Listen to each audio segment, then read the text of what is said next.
For months, Earth's skies were silent. The invasion had come swiftly, an overwhelming force of cold, precision-born alien engineering that called itself the Vora. They didn't land in fire and fury.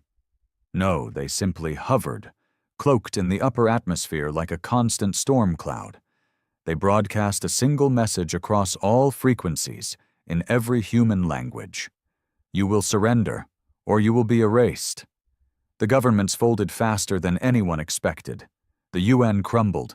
Superpowers signed treaties behind closed doors, bartering away sovereignty for survival. They called it strategic compliance. But on the streets, we called it what it was: cowardice. My name is Reed Maddox, former naval engineer, dishonorably discharged for questioning a superior officer's orders during the Bangkok blackout. I had no medals, no rank, and no future. Just a record that labeled me insubordinate trash. That record got me recruited. They came for me in the middle of the night. No badge, no uniform, just a knock on the steel door of my workshop outside the Nevada wastes. A man in a dust-covered coat handed me a sealed data chip and muttered, "For Earth, if you still give a damn." Then he vanished. That chip held blueprints, ships, tech I'd never seen before, energy systems decades beyond anything Earth ever developed. And on the top of every document was a single logo burned in black: Shadow Fleet. I didn't know if it was a joke, a trap, or a fantasy cooked up by some doomsday patriot. But I built the first engine anyway. 3 months later, it roared to life in my underground hangar. No combustion, no emissions, just a low hum like a wolf's growl and gravity-defying lift. I wasn't the only one. All across the globe, outcasts, blacklisted soldiers, rogue scientists, and traitors like me were building the pieces of a fleet the world didn't know existed. A fleet hidden beneath oceans, buried in deserts, and drifting silent above the dark side of the moon. The media told the people we were doomed.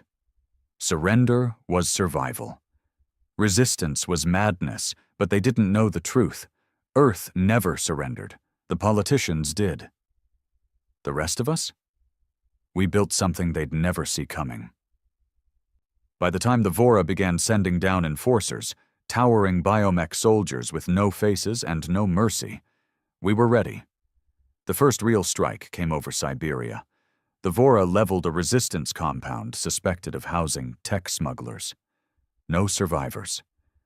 But they missed the real target: a nearby canyon, carved deep into the frozen ground where Shadow Fleet's first completed destroyer had been waiting. The Revenant. I was on board when we launched her.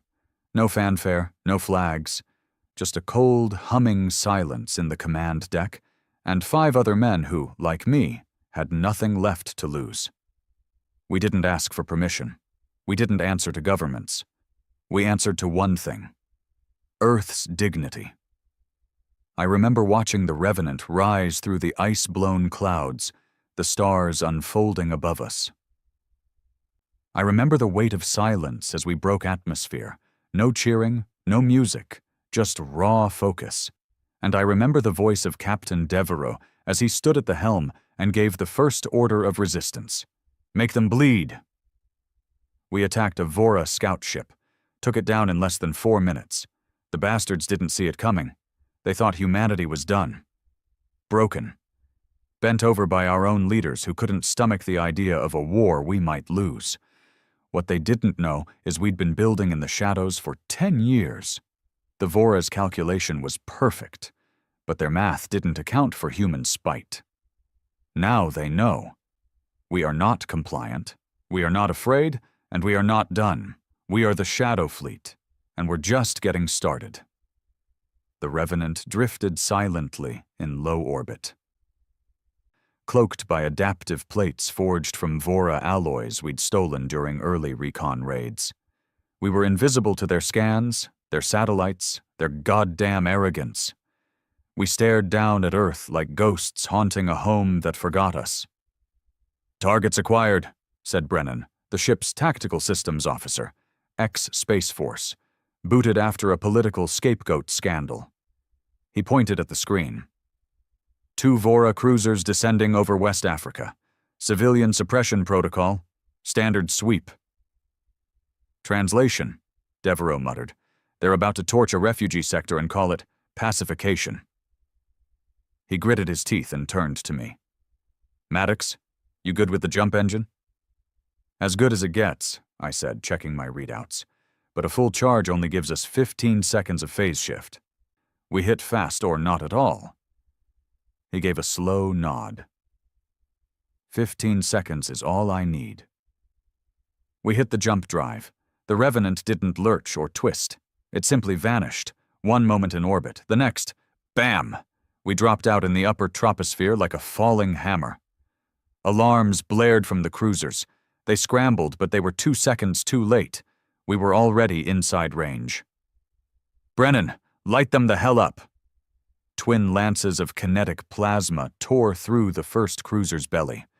It broke apart in a brilliant cascade of fire and hissing alien steel.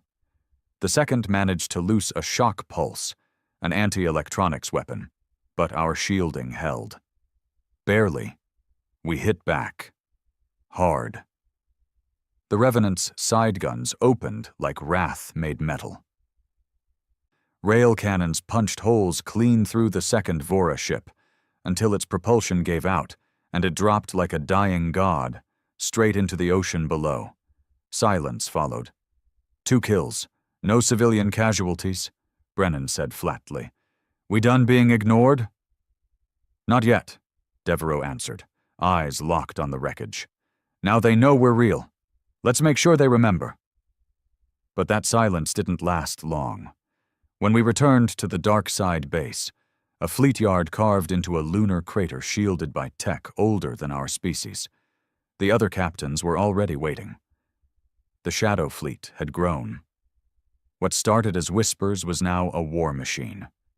32 ships, hundreds of fighters. A fleet fueled by desperation and designed by minds no nation would ever hire. We met in the war room, an underground hub, black stone walls, and a wide circular table lit by a hollow of earth above. You broke first contact, Commander Avery growled. She was former British intel, tough, brutal, and utterly cold. You triggered retaliation without full council clearance. With all due respect, Devereaux snapped, the Vora weren't asking for permission to incinerate children. I didn't feel the need to ask either. You exposed the fleet. No, I cut in, stepping beside the captain. We announced the fleet.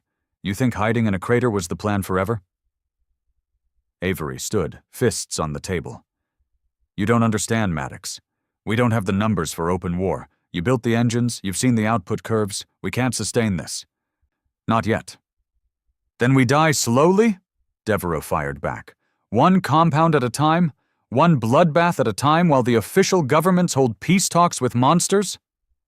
A voice spoke from the shadows. The Vora were never here for peace. Everyone turned. It was Gareth. Damn, I almost slipped. Not using the name Elias. Gareth, former NASA Black Ops. He only spoke when things were near breaking. His face was tight, his voice low. The transmissions we intercepted last week, I cracked their core language set. The Vora don't view us as a civilization. They see Earth as harvestable biomass, nothing more. The whole surrender talk? A cover.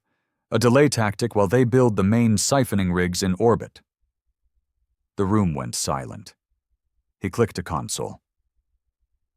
A holomap flickered to life, an orbiting construction site, hidden in Lagrange shadow, protected by 10 massive Vora sentinels.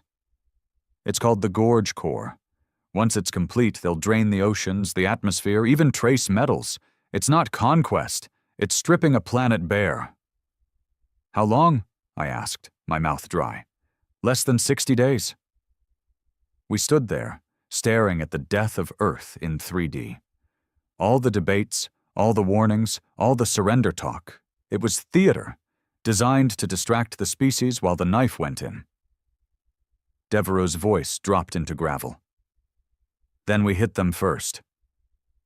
Avery crossed her arms. With what? A handful of ships? You want to charge into orbit against 10 capital Sentinels with junkyard cruisers?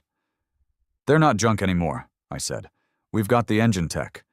We've got gravity shields. We've got the drive ghosts. And we've got one more thing, Devereaux said. He stepped closer to the table, and the edge in his voice turned cold.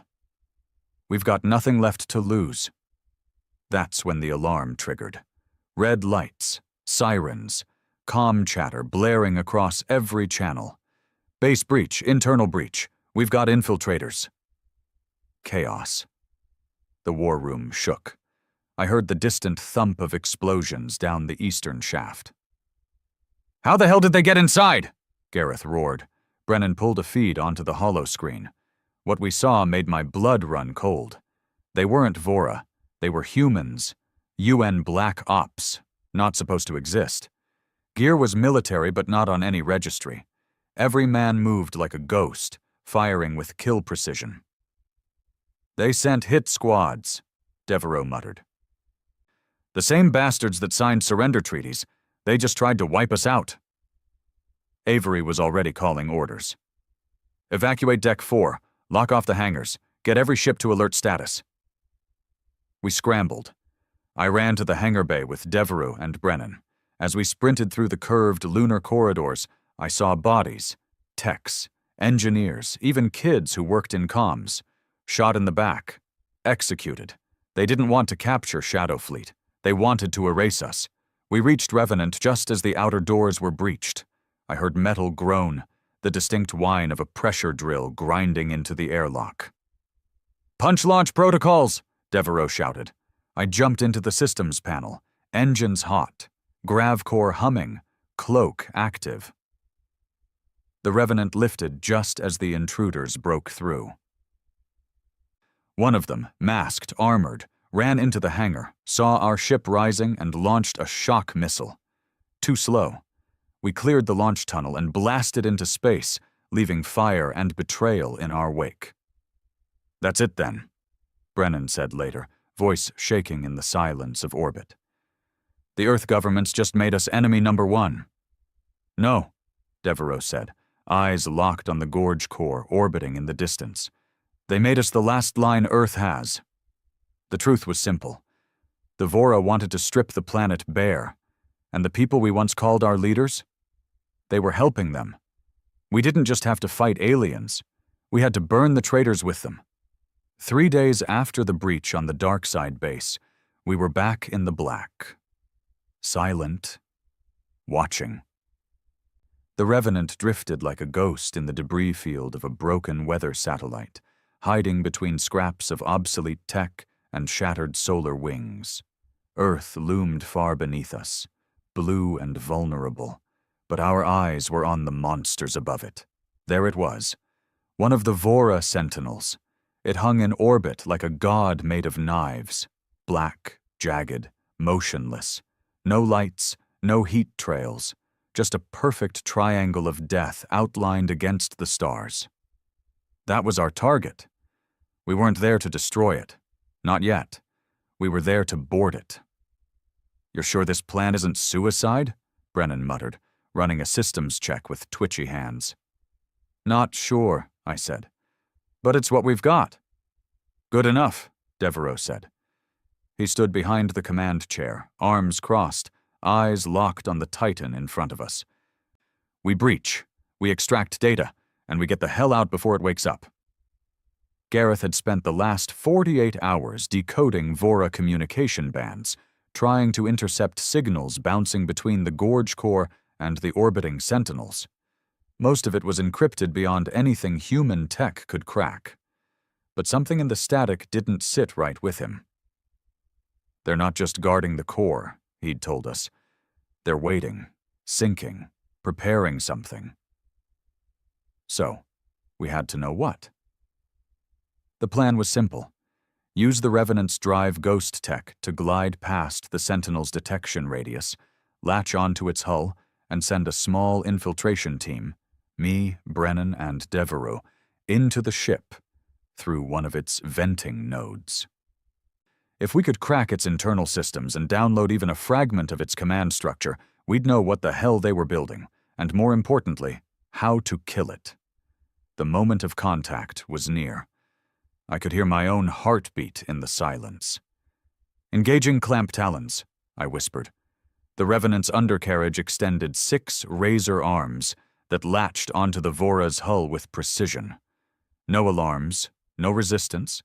It was like grabbing onto a sleeping dragon's tail. We suited up. Vacuum gear, silent boots, hard-wired oxygen. No comms, just gesture signals and hand pads. The moment we left the Revenant, we were on our own. The hull breach was a slow, silent process. My torch ate through Vora metal like it was frozen glass. It hissed and peeled, flaking off in dull purple sheets. Inside was darkness, not just unlit, but wrong, like the shadows were thicker than they should be. We crawled in. The corridor wasn't built for anything with legs. Organic wires hung from the ceiling like veins.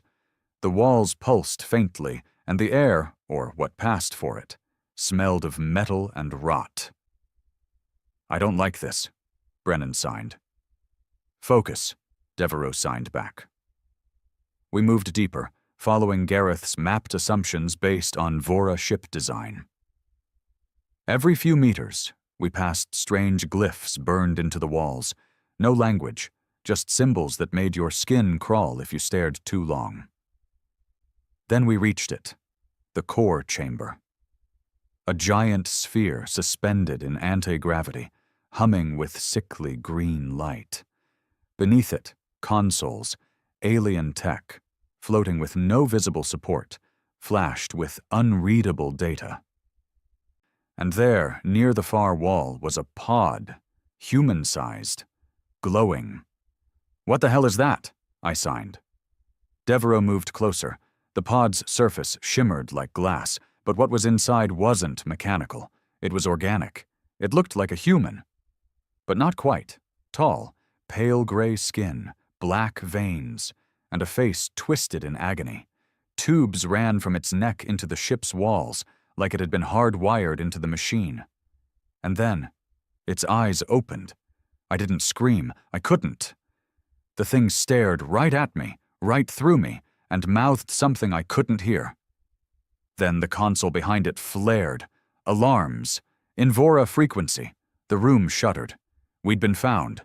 "Move!" Devereaux shouted, breaking the silence as the room came alive with pulses of red light. Brennan ran to the core console, slamming a spike chip into the nearest data port. "I need 30 seconds, he shouted, fingers flying over the keys. I turned back to the pod, still locked, still glowing, and the figure inside was now convulsing, like it was in pain. Its mouth kept moving. "Help me," it was mouthing. I didn't want to look. I couldn't help it. It looked human, twisted, remade. But human. "Brennan, download complete?" Devereaux barked. "Got it. Let's go." But it was too late. The walls opened. A Vora drone stepped out. 12 feet tall, limbs like razors, no face, just a swirling mist inside a glass dome. It lunged. Devereaux fired first. 2 plasma rounds to the chest. Useless. I swung my torch, slammed it into the drone's side, and it shrieked. A sound like metal being tortured. It staggered. "Go!" Devereaux yelled. "Get to the breach!" We ran. Every step echoed. The whole ship was alive now, moaning, pulsing, chasing us with lights and sound.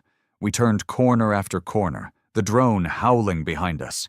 Brennan was bleeding, slashed along his arm. I grabbed him and dragged him down the final shaft. The breach hole was still there. The Revenant's clamp talons waited. We jumped. The moment our boots hit the hull, the clamps released, and the Revenant's engines roared to life. We were gone. Back in orbit, we sat in the command room, panting, shaking. "Play it," Devereaux said. Brennan inserted the spike chip. The room dimmed. A projection flickered on the wall. It was a schematic. The gorge core, the sentinels, Earth below, and in the middle, something massive. Not a siphon. Not a weapon, a gate, a ring structure unlike anything we'd seen. Not just big, planetary scale. They're not just harvesting Earth, Gareth said as the realization hit. They're building a corridor. A corridor to where? I asked. He looked at me, pale. Not where. Who? They're bringing someone. I stared at the last frame of the projection. Dozens of pods, like the one we saw. Dozens of humans, altered, bound into the systems like batteries. And in the center, one massive pod, 5 times the size of the others, still inactive, labeled in their code as Sovereign Seed. Then Gareth showed us the last translated phrase, "The harvest completes when the seed awakens. Earth is the nursery." Devereaux turned to me, his voice flat. We were never at war with the Vora. I nodded slowly, heart sinking. No, we were a lab experiment, a breeding ground. Silence. And then the captain said the words that changed everything. Set course for the gorge core. The gorge core hung in space like a colossal parasite latched to Earth's skin. Miles long, circular, alive. Every sensor scan screamed one word, unassailable. But we didn't have time to care. Inside that core was a creature, or machine, called the Sovereign Seed, and it wasn't just some alien leader waiting to invade. It was already here, dormant and feeding, on Earth's heat, on its gravity, on us. They're birthing it from our planet, Gareth had told us. Every piece of technology they've deployed has been adjusting Earth's orbit, its magnetic field, even the moon's influence. For what? I asked. Gareth didn't answer for a long time. Then he looked up and said, "To make Earth's death a perfect cradle." Now we were going to kill it before that happened. We didn't go in with 30 ships. We couldn't afford to. The attack squad was just 4 vessels. Revenant, our spear. Phantom Veil, a stealth destroyer with EMP payloads. Trench Dog, a blunt force escort ship captained by a lunatic named Wex. And Sky Mourner, a carrier-turned-weapons platform. It wasn't much, but it was enough. This wasn't about winning. This was about delaying. We launched from low Earth orbit, cloaked under solar interference. The Vora hadn't moved the Sentinels, but they'd activated defensive satellites, hundreds of them, each one equipped with AI-guided railguns and quantum mines. "Brennan, we fly through that cloud," Devereaux growled, "and we do it without taking a scratch." Brennan laughed without humor. "No pressure." We entered the satellite ring at full burn. No comms, no lights, nothing but the sound of our own breathing and the low hum of systems primed for impact. The first mine came in like a blur. "Sharp left," I barked. Revenant dipped, hard, and the mine exploded against a chunk of space debris behind us, lighting up the stars in white flame. Trench Dog didn't dodge. Wex screamed over open comms as his ship rammed through 2 of the mines and went dark, spinning into the void. "He's gone," Brennan said. "No, he's not," Devereaux replied. "Look."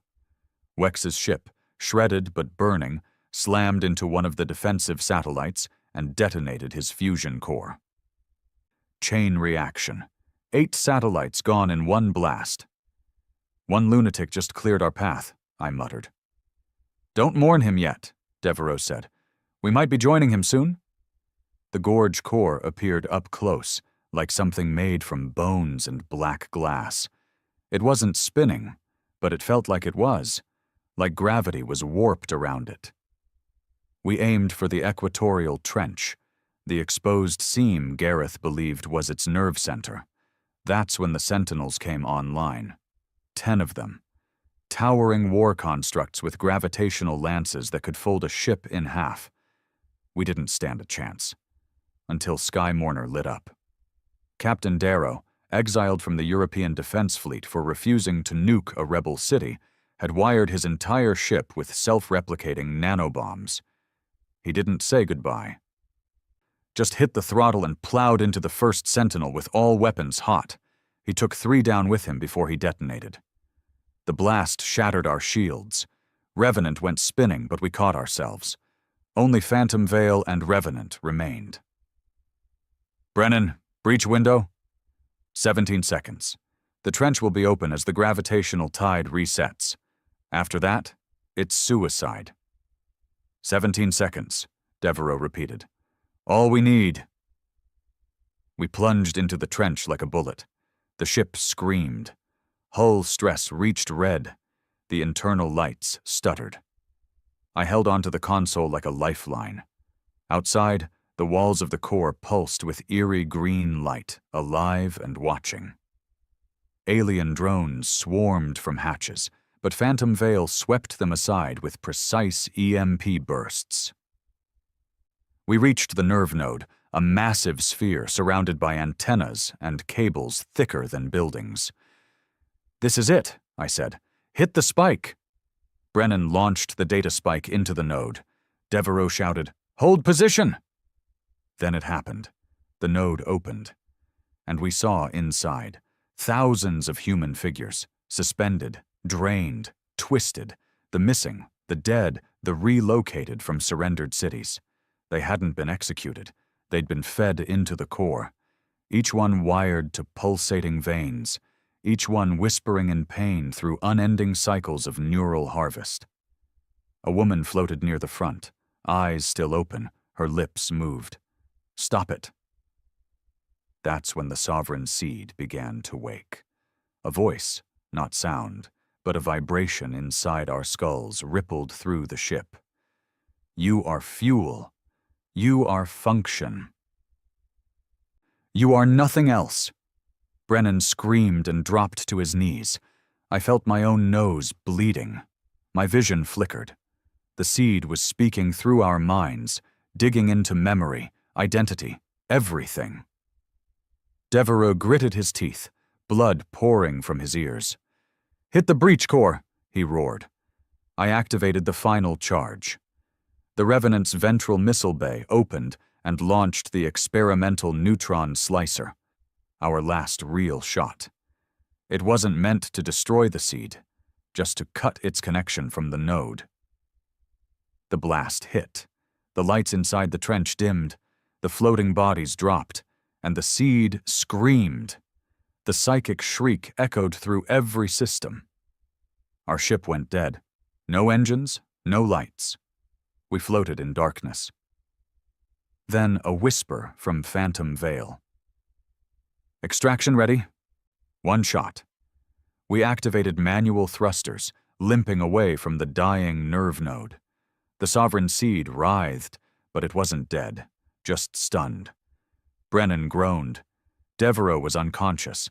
I crawled to the console, rebooting systems manually, 1 fuse at a time. We crawled out of the Gorge Core's trench, battered and bleeding, but alive. Back in safe orbit, the data spike decrypted. The truth? The seed was not the leader. It was a prototype. The real sovereign wasn't even in this system. The Vora were harvesting Earth to create a new body for it, a god-level intelligence expelled from their own dimension after it destroyed their homeworlds.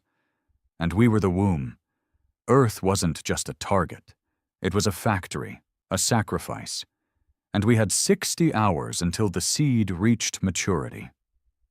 Devereaux stood in front of the command table, bruised and barely standing. No more hiding. No more strikes. I knew what he meant before he said it. We call them. Every ship, every outpost, every hidden station. We rally now, all of us, or we die screaming in the dark. I looked down at the screen, at the dead faces, at the seed's core pulse still ticking on our radar.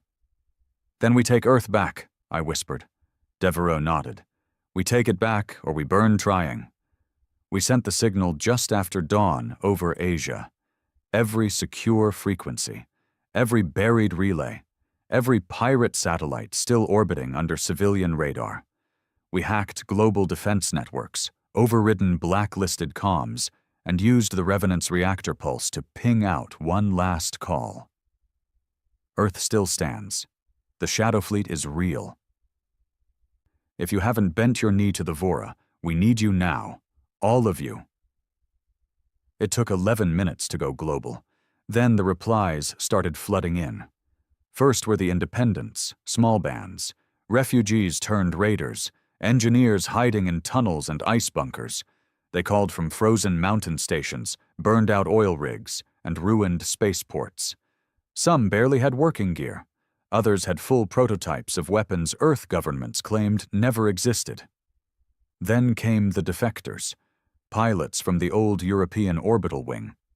Russian engineers thought killed during the Ural uprising. A woman calling herself Commander Lyra, who once ran orbital ops for the African Continental Union, now operating an entire hangar of hacked Vora drones she'd repurposed as human weapons. But the biggest surprise? The Arctic Divide. For years, nobody knew what had happened to the crew of the White Echo, an underwater research vessel that vanished after the invasion began. Everyone assumed they'd died when the Vora's seismic pulses collapsed the northern sea walls. They hadn't. They'd been building a fleet, and they'd been watching. Their reply was cold, direct, no names. Shadow Fleet. Confirmed. Orders received. We strike in 72 hours. Back on the Revenant, Devereaux paced the war room like a man with 1 hour to live. His eyes were bloodshot. His hands wouldn't stop clenching. We hadn't slept in nearly 2 days. "This isn't enough," he said.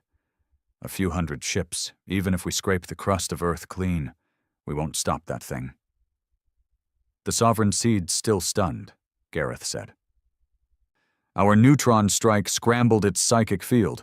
It's regenerating, not growing. And when it's done regenerating, then we all die." I looked at the map. Hundreds of ships were on the move now, converging on high orbit around the moon, some arriving in hours, others in days. But time was bleeding out. "We have to hit it before it reawakens," I said, "even if it means leaving people behind."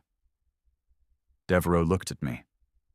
That cold, weathered face, the man who'd lost his entire command the day Earth surrendered. He nodded. "Then we hit it with everything we've got." We called the strike plan Operation Eclipse. One final push before Earth was swallowed. The strategy was ugly. The Gorge Core had recovered 40% of its orbital defenses. The Seed's neural resonance was back to 30% of optimal. If it reached 100%, the data said nothing human, no missile, no pulse, no neutron slicer, would matter anymore. The core's outer trench was now crawling with Vora drones, hundreds of them. Worse, the Sentinels were rebuilding, absorbing space debris and forming into new shapes. Organic. Smarter. "You ever heard of adaptive architecture?" Gareth asked me in the command bay. "Not like this." He nodded grimly. "They're not ships anymore. They're organisms." The fleet gathered at the dark side of the moon. Hundreds of ships, each one patched together from old junk, alien wreckage, or stolen tech. A graveyard force, but alive. We transmitted the plan. No vote, no debate. Every ship hits the core at once. Some dive into its power relays and detonate. Others unleash EMP blasts into the trenches. The Revenant leads the final assault, straight into the heart of the Seed. But not everyone agreed. That night we intercepted a private signal, encrypted, buried in layers of orbital noise. We cracked it. It came from Earth's surface, from the old Geneva complex, the same place the UN held their last session before signing the Vora Compliance Act. The message was from someone calling himself Chancellor Miles, former Secretary General.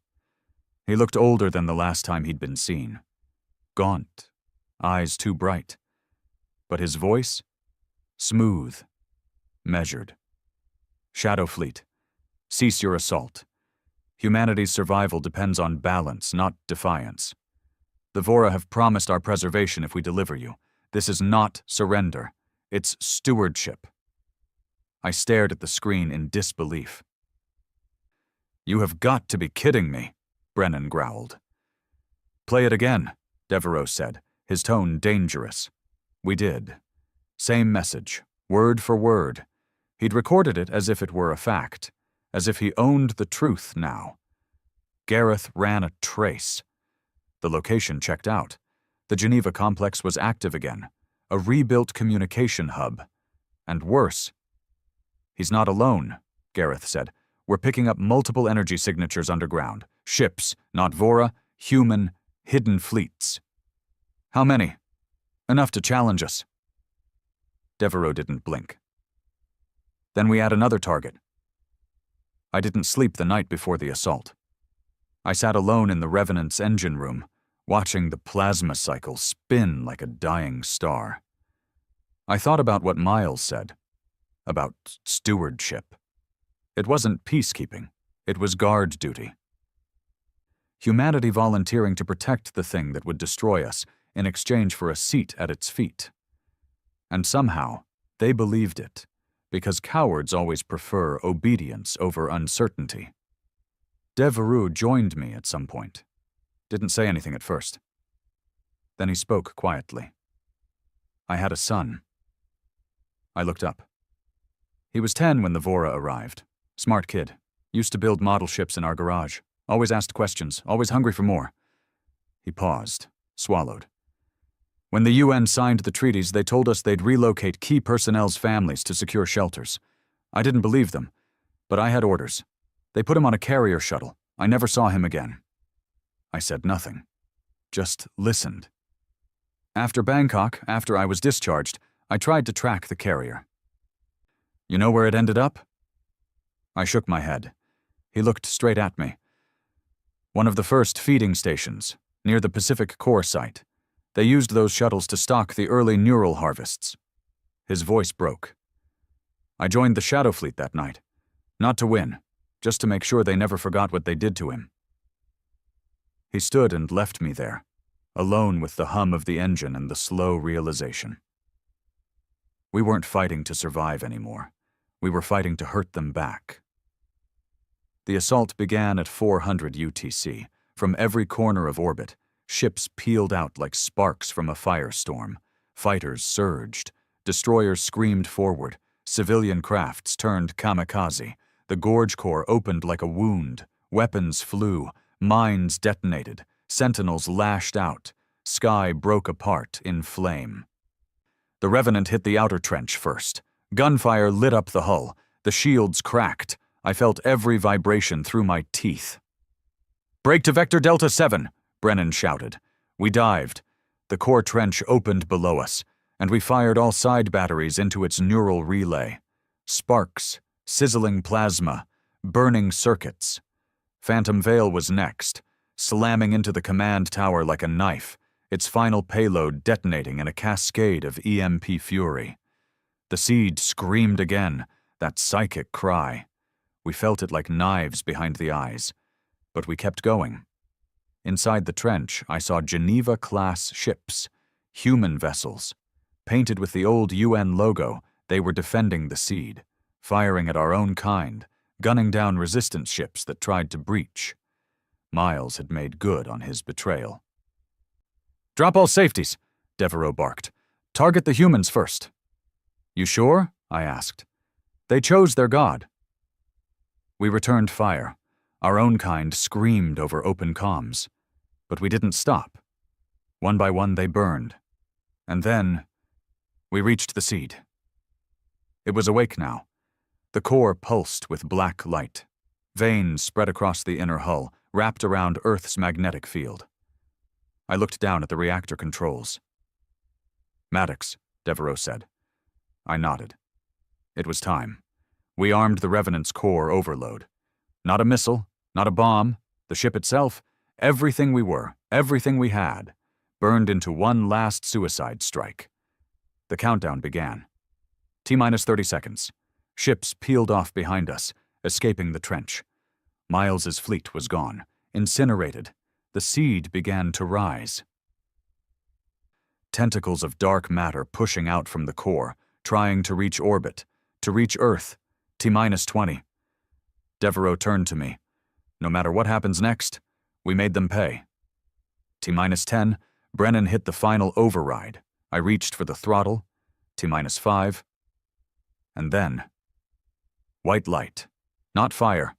A rift, tearing open in front of the seed. Something was coming through, from their side. The rift opened before the Revenant's bow, like the universe had been torn open with claws. At first I thought we'd detonated, that maybe the core overload had gone off prematurely. The blinding white swallowed every screen, every sensor, even our retinal optics. But then, everything stopped. No explosion, no fire, just silence. It was the kind of silence that feels wrong. The kind that makes you feel like you've left time itself behind. Devereaux staggered against the bulkhead.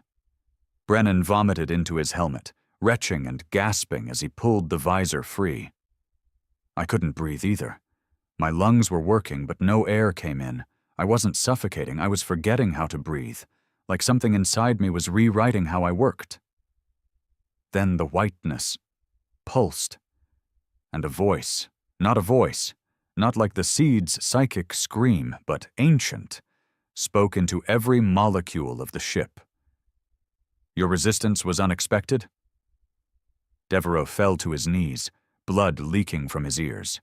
I gritted my teeth and shouted into the vacuum, "Who are you?" The white dimmed slightly, forming the outline of something stepping through. At first, it looked humanoid, tall, thin.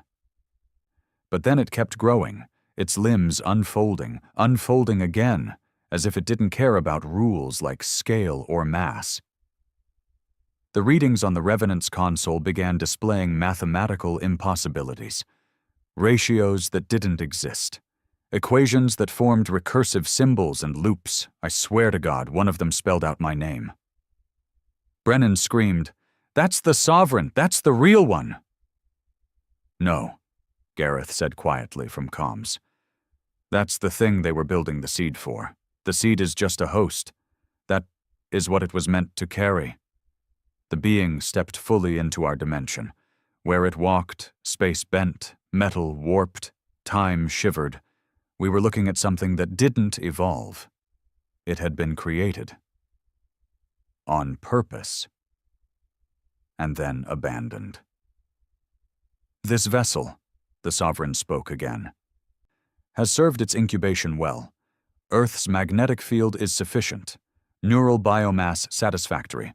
The prototype is viable." "You're not getting out of here," I muttered.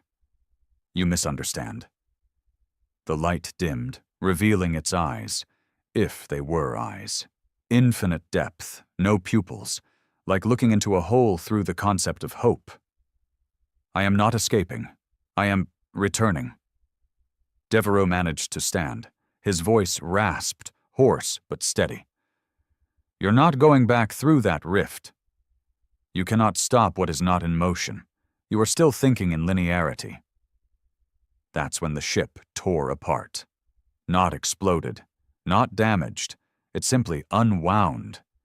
Like a roll of film reversing itself, the corridors of the Revenant bent backward. Time cracked. I saw myself across the room, older, bleeding, shouting something I hadn't said yet. I saw Brennan dying, a massive wound in his chest. I saw Earth empty, hollow, a burned-out core with a single structure on its surface, the Sovereign, sitting on a throne of human bones. And I saw Devereaux holding a child's broken body. I snapped back into the moment. "Cut the overload," I shouted. "Cut it now." Devereaux hesitated. "That thing wants us to explode. The detonation fuels the rift. We power it." Brennan was trying to override the reactor, but the console flickered with alien symbols. The Sovereign was inside the ship's core now, reprogramming the overload to fold space, not destroy it. The seed wasn't a weapon. It was a womb, and we were the ones delivering the child. "Manual shutdown," I said, running to the fusion chamber. You'll get vaporized, Brennan shouted. Better than birthing God. I opened the chamber lock. The radiation wave hit me like a wall of fire. My suit cracked. My skin blistered instantly. But I reached the primary injector coil. I yanked it free. The Revenant's hum died.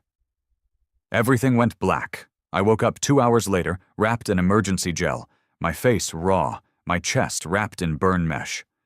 Devereaux sat next to me, half his ribs broken, one eye swollen shut. You stopped it, he said.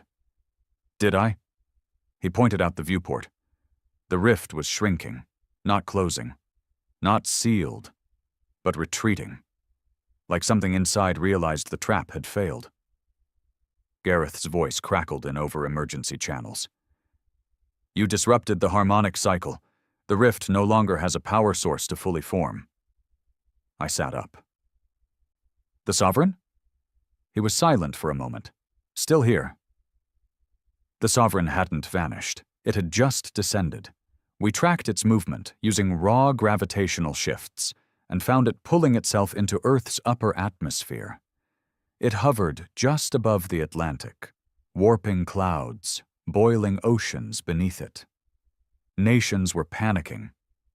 The Sky Mourner's remains had relayed the Sovereign's arrival to every comm array still functional. For the first time in years, the world government sent messages to us. They begged for help, not just the hidden ones like Miles, but even the loyalists, even the cowards who signed away the world. They were all scared now. Earth's skies had turned red. Devereaux stood on the bridge, patched up, still bleeding, but alive. His voice was low. It's not about battle anymore. We can't just attack it. That didn't work. That was never the point. So what do we do? He looked at me. We trap it here. I blinked. You want to imprison a god on Earth? He nodded. It came through a crack. That crack still exists. But now it's vulnerable, because it committed to form. It became physical, and it hasn't fully adapted yet. Its body is still tuning to our laws. I frowned. And? If we lock it to Earth, bind it, we can keep it stuck in decay, not death, but dormancy. Brennan coughed, still weak. And we do that how? With spit and duct tape? No, Gareth said, stepping onto the deck, with the shadow code. We turned to him. He plugged a drive into the table. This, he said, is the core language set the Vora used to enslave the Sovereign prototype. It's not control, it's limitation. It was their fail-safe. Devereaux narrowed his eyes. They were afraid of it too? They created it, and then tried to contain it. That's why they needed Earth, not just as food, but as a cage. My blood ran cold. So we use their chains against it. Gareth nodded. If we get close enough to transmit the command signal, we bind it to Earth's decaying energy signature. And then, I asked, then it withers, slowly, in agony, forever. Devereaux looked out the window. Good.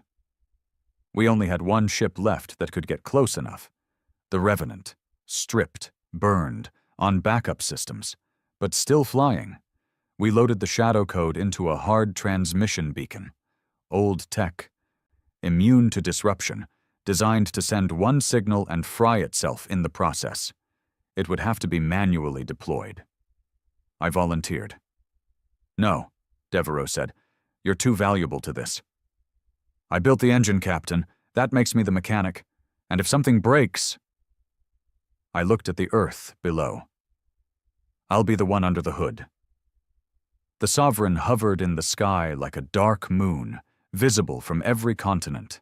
It whispered into dreams, into radios, into thoughts. It promised paradise, obedience, immortality. Millions were already kneeling. But not all. Shadowfleet launched a final wave of escort fighters, drones and modified shuttles, one last shield to get the Revenant into range. As we descended into Earth's upper atmosphere, I felt it looking at me. No sensors, just presence. I remember you, I ignored it. You saw your death, and still you came. I gritted my teeth. I see what you could have been. A creator, not a destroyer. I whispered into the comms. Shut up. Join me, and you can rewrite time itself. I opened the beacon pod and slammed it into activation. Light filled the cockpit. The Sovereign's voice screamed, not just pain, rage, betrayal. The sky fractured with lightning as the command code hit its neural field. The chains took. Reality shuddered. It dropped, screaming, imploding into itself, slamming into the Atlantic. A shockwave hit the globe. Tsunamis, quakes, fires, and then silence. The rift above closed, and the Sovereign stopped moving. Not dead, but bound. They say the Atlantic still pulses, that if you listen, you can hear whispers under the waves. But the rift hasn't reopened, and the seed is dead. The Shadow Fleet disbanded 2 months later. The governments tried to take credit. We let them. But we remember. We were the ghosts that never bowed. We were the mistake in the Sovereign's math. We were the shadow they didn't account for. 3 months after we bound the Sovereign in Earth's core, the world acted like it had won. Cities lit back up. Governments reclaimed their broken thrones. Broadcasts flooded the net with declarations of survival. Victory parades marched through rubble. The word hope dripped from every speech like blood washed off clean. But I'd seen what was underneath.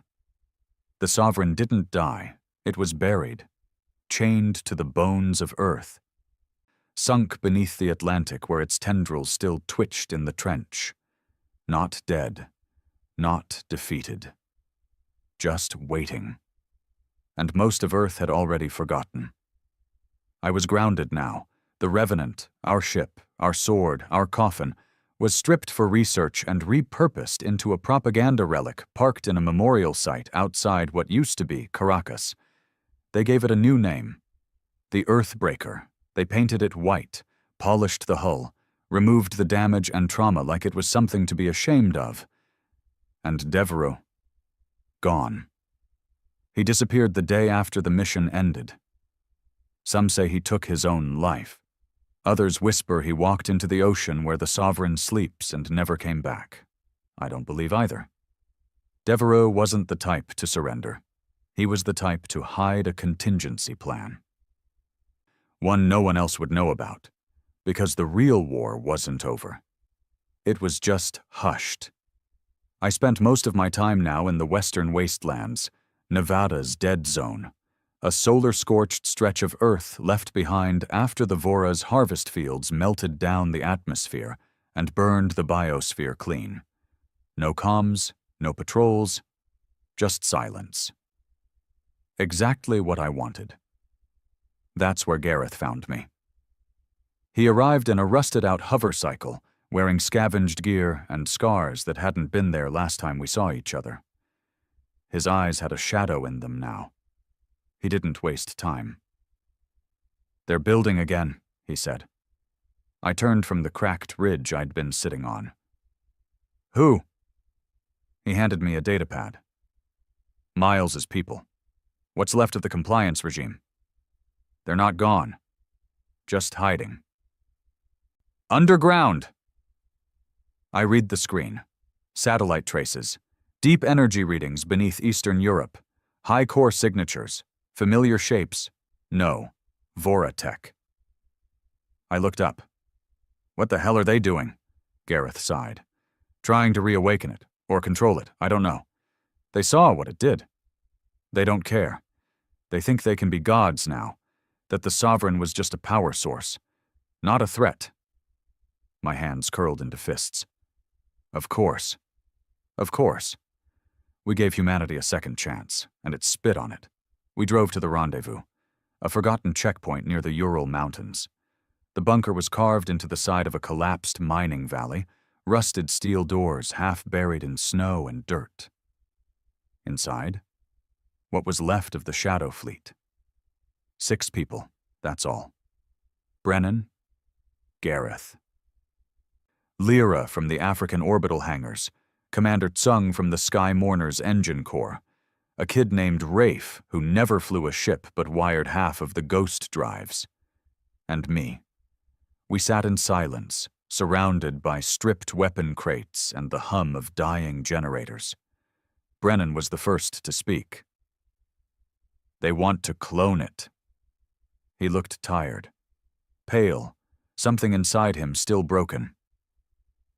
They found fragments of the seed, in the core wreckage, spinal fibers. They're grafting it to human hosts, building hybrid processors. How long? I asked. 6 months, maybe less. They're calling it Project Air. The irony made me laugh. The heir to extinction. I asked the only question that mattered. Do we stop it? No one answered. Then Tsung spoke. I lost my entire family in the South China Purge. Vora drones took my sister. My mother was wired into a power conduit and left alive. If we have to burn what's left of civilization to make sure the sovereign doesn't return, I'll do it. That was the answer. We were going back to war. We spent the next 3 weeks rebuilding what we could. We didn't have the Revenant. We didn't have a fleet. But we had blueprints, stolen schematics, weapons designs based on Vora frequencies, cloaking systems refined through old debris. We even had 2 functioning hulls, gutted destroyers that Gareth had recovered from a shadow port off the Baltic coast. We named one Phantom Wrath. The other? Devereaux. Not because we believed he was dead, because we knew he'd want to be on the field, even if only in name. The target was a facility buried in Poland's old forest line. It was masked as a decontamination lab, but the core was 20 levels deep, far beneath the earth, using geothermal streams to power a new kind of reactor, one tuned to the Sovereign's residual pulse. When we approached in orbit, they knew we were coming. They sent a message. You lost your war. Let the future belong to those willing to shape it. I replied with a single word. Denied. We dropped in fast and dirty. EMP drones blew the upper layer. Orbital rounds tore through the outer towers. Phantom Wrath led the strike with a cloaked missile that shattered the ventilation network, choking their comms. We hit the ground under cover of storm and shrapnel. The entrance was guarded by human drones, spliced soldiers. Their minds wired to Vora code. Not quite alive, not quite dead. They fought without hesitation, without fear. We fought harder. I shot a boy who looked no older than 17. His eyes were glazed, mouth moving as if praying. The bullet dropped him instantly. I hated myself, but I didn't stop.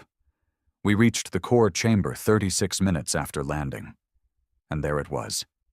The seedling, suspended in a cryoglass cradle, wired to a human brain cluster, grafted onto Vora spines, pulsing with the same slow rhythm I'd seen before. Brennan whispered, "This one's not a prototype." Gareth's hands shook. They made it smaller, smarter. It doesn't need a planet. I understood. It was meant to be mobile, a sovereign seed the size of a shuttle, designed for mass deployment, weapons of extinction. They weren't just cloning the sovereign, they were manufacturing gods. Tsung triggered the overload. Brennan fired 2 shots into the command console. Lyra wired the beacon, same shadow code we used on the original sovereign, and injected it into the seed's neural loop. It screamed, not aloud, but into our minds. I am not alone. I almost dropped my rifle, because that wasn't the seedling speaking. That was something bigger, beyond the rift, still watching. We detonated the facility. The forest burned. The snow melted for miles. We left no trace, no survivors, no gods. After that, we scattered. Some went underground. Others fled off-world through private colony gates. Me? I returned to the wasteland. The world still thinks the war is over, that the sovereign sleeps, that we are safe. But I know better. Somewhere out there, beyond light, beyond time, something waits. It knows Earth is special, it knows humans can hurt it, and one day it will come back. But if it does, I'll be waiting, with fire in my hands, and the shadow of revenge in my lungs. It started with static, a faint crackle on a dead channel, one we hadn't used since the First War ended. Buried deep in the code was a frequency signature only one ship ever used. The Revenant. I sat up from my cot in the wasteland bunker, the metal frame groaning beneath me. My breath caught in my throat. The Revenant was destroyed. We watched it fall. We saw its core overload, saw it light up the sky. But the signal was clean. Sharp. And then came the words, "This is Captain Devereaux. The Sovereign has moved." I stood frozen. Old scars throbbed. My fingers went numb. "Repeat, this is Devereaux. I don't know how long I have. The Sovereign has breached dimensional anchor. Earth's decay field no longer holds. Time variance anomaly detected. Estimated contact in T-minus 37 days. The message ended. No coordinates, no sign-off. Just the end of everything, wrapped in a whisper from the grave. I activated every long-range comm I had left, called everyone. Gareth, Brennan, Tsung, Lyra, even Rafe, who had vanished into the Eurasian ruins, living off-grid with a makeshift community of orphaned kids. They all came back, because Devereaux's voice wasn't just a warning, it was a call to arms. We met on the edge of the Great Scar, the crater left behind when the Sovereign first screamed into Earth's gravity field. The sky there was different, always dull, always a shade darker than the rest of the world.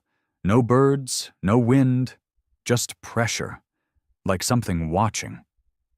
We stood in the shadow of the world's grave, staring at the stars. "The dimensional anchor broke," Gareth said. "The decay field tethered the Sovereign to Earth's energy, bound it, but not forever. We only slowed it down." "Now it's free," Lyra added. "Not just to move, but to reshape." "Reshape what?" Brennan asked. Gareth looked at me. "Time." He explained what he found. After the facility raid, he'd kept a piece of the seedling, hidden, studied it in secret. The neural imprint inside had no end state. Its biological signature wasn't linear, it was recursive. The Sovereign didn't evolve through time. It was time. It rewrote causality to suit its survival. The past, present, and future weren't events. It treated them as tools. And now, untethered, it could do what it always intended: rewrite everything.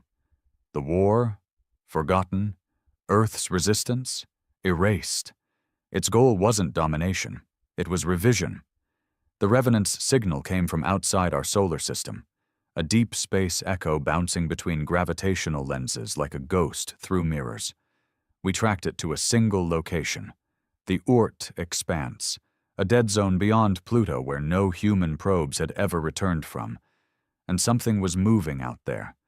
A rift, a new one. Not torn open in anger like the first. This one was stable, measured, intentional, a doorway home. If we let it stabilize, the Sovereign wouldn't need Earth. It could reshape the galaxy from outside, and Earth would simply stop having existed. We had one shot.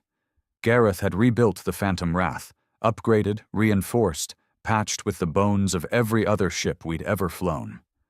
Tsung brought a new payload, a quantum shatter bomb, designed to collapse spatial anomalies by disrupting entropy patterns. It had never been tested. It likely never would be again. We set course for the Oort expanse, just 6 of us, in a ship that shouldn't fly, to fight a thing that shouldn't exist. The journey took 9 days. 9 days of silence, of watching the stars bleed into strange shapes as we passed the outer edges of the system. On the 5th day, the hallucinations started. Lyra saw her dead brother, burned in the Vora uprising, standing in the corridor. Brennan began talking to his younger self. Tsung wept every night in his sleep, whispering an apology to a wife no one ever knew he had. And me? I saw Devereaux, standing in the engine room, arms crossed, his jaw set. He didn't speak, just stared. Judging. On day 9, we reached the anomaly. It didn't look like a rift. It looked like a mirror, a vast sheet of liquid metal suspended in space, stretching beyond the edge of the scanner's range. And behind it, flickers, fragments. I saw Earth, but not our Earth. It was unscarred, pristine, towering cities, no war, no ruins. They're building a replacement, Gareth said, a version of reality where the sovereign was always worshipped, always supreme, a perfect lie, and we were the last crack in it. We launched the bomb. Tsung flew it manually, no autopilot, no AI. The payload required a human trigger, a decision, intent. He saluted as he left the docking bay, said nothing. He didn't need to. We watched as the small ship dove into the rift. And we waited. 4 minutes, then 5, then light.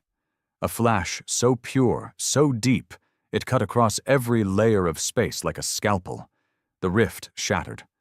Pieces of false stars and broken timelines peeled away like paint from a wall. The mirror cracked, collapsed, imploded. We screamed as the wave hit us, gravity folding, sensors screaming, hull bending. And then, silence. The Phantom Wrath drifted, systems dead, oxygen dropping, no comms. But we were alive. Somehow. The rift was gone. The rewrite aborted. The sovereign? We didn't know. Not for sure. Gareth believed it was thrown backward, into the void before time, before thought. Brennan believed it was still watching, waiting for entropy to fray again. Me? I believed in Devereaux, because the message didn't come from a ghost. It came from a place beyond the end, a man who stepped outside the story and chose to leave us a warning. Earth still spins, cities rebuild, the governments paint their new flags, they write history books filled with lies. They call the war a victory of diplomacy. They teach children that humanity welcomed peace into its arms. But some of us remember, not for glory, not for pride, but because we know what waits on the edge. And one day, when time stutters again, when the sky fractures, it will try to return. And when it does, we'll light the fires again. We'll call the ships back. We'll become ghosts in the dark. And we will bleed the stars to keep Earth whole. One more time, and maybe the last.